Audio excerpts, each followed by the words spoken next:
السلام علیکم، میرا نام ڈاکٹر جواد ہے۔ میں بطور کنسلٹنٹ چائلڈ اسپیشلسٹ اپنی خدمات سر انجام دے رہا ہوں۔ آج ہم کانسٹیپیشن قبض کے ٹاپک پر بات کریں گے۔ اگر بچہ دیر سے پخانہ پاس کرے یا اسے پخانہ پاس کرتے ہوئے تکلیف ہو اور یہ مسئلہ 2 ہفتے سے زیادہ رہے تو اسے قبض کہتے ہیں۔ قبض کی بہت سی وجوہات ہیں، لیکن سب سے کامن فنکشنل کانسٹیپیشن ہے۔ 100 میں سے 90% بچوں کو قبض فنکشنل کانسٹیپیشن کی وجہ سے ہوتی ہے۔ فنکشنل کانسٹیپیشن عام طور پر 2 سے 4 سال کی عمر میں بچوں کو زیادہ ہوتی ہے۔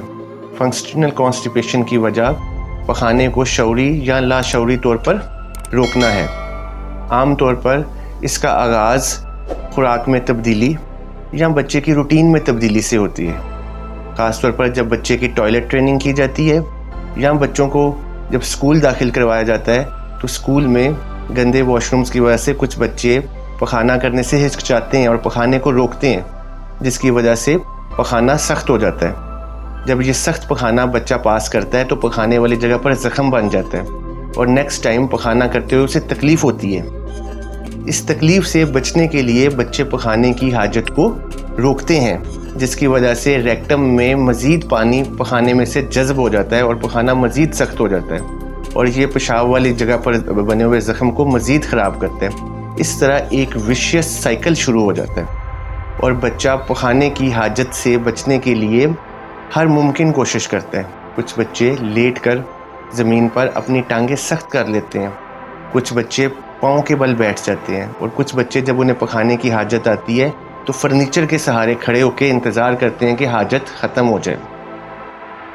کچھ بچوں کو پخانے کے ساتھ خون بھی آتا ہے، کچھ کھانا پینا کم کر دیتے ہیں اور کچھ بچوں کا موڈ بہت زیادہ چڑچڑا ہو جاتا ہے۔ فنکشنل کانسٹیپیشن کی دیگر وجوہات میں جنک فوڈ کا استعمال، موٹاپا، فزیکل ایکسرسائز یعنی بھاگ دوڑ کا نہ ہونا شامل ہیں۔ اس کے علاوہ کچھ بچوں میں یہ خاندانی مسئلہ بھی ہوتا ہے۔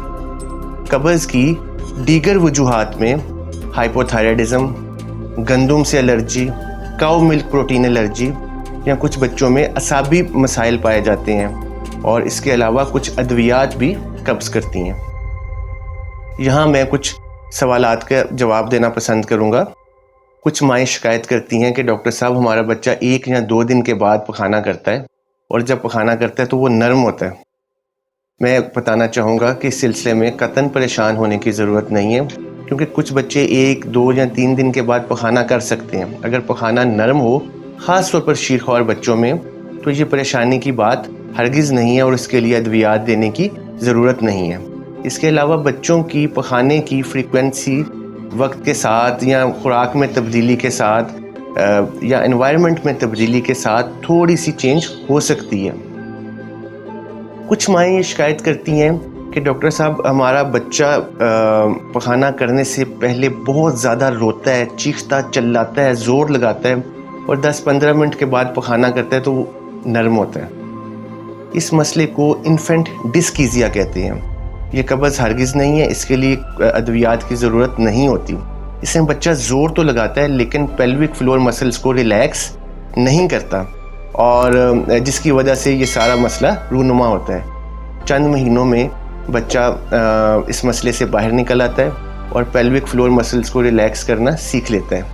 میں دوبارہ کہوں گا کہ اس مسئلے کے لیے کسی دوائی کی ضرورت نہیں۔ قبض کا علاج کیسے کیا جاتا ہے؟ عام طور پر ہم والدین کو سمجھاتے ہیں کہ خوراک میں فائبر کی مقدار بڑھائی جائے، پھلوں اور سبزیوں کا استعمال زیادہ کیا جائے۔ اس کے علاوہ والدین کو یہ چیز بتائی جاتی ہے کہ بچے کو ٹوائلٹ پر بٹھائیں، دن میں 2 مرتبہ 5 سے 10 منٹ کے لیے بچے کی فزیکل ایکٹیویٹی انکریز کی جائے۔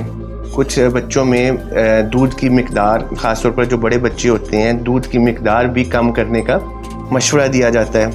اس کے علاوہ اور ادویات بھی موجود ہیں، لیکن سب سے پہلے ہم ایپل جوس یا پیئر جوس کی ایڈوائز دیتے ہیں۔ ایپل جوس آدھا کپ سے شروع کریں اور آہستہ آہستہ اس کی مقدار بڑھائیں، وہاں تک لے کے جائیں کہ بچہ روزانہ دن میں 1 یا 2 مرتبہ نرم پخانہ کرنا شروع ہو جائے۔ جو بچے ڈائٹری موڈیفیکیشن کے ساتھ بہتر نہیں ہوتے، لیکٹولوز جو کہ ڈوفلیک وغیرہ کے نام سے اویلیبل ہے، وہ بھی ریکمینڈ کرتے ہیں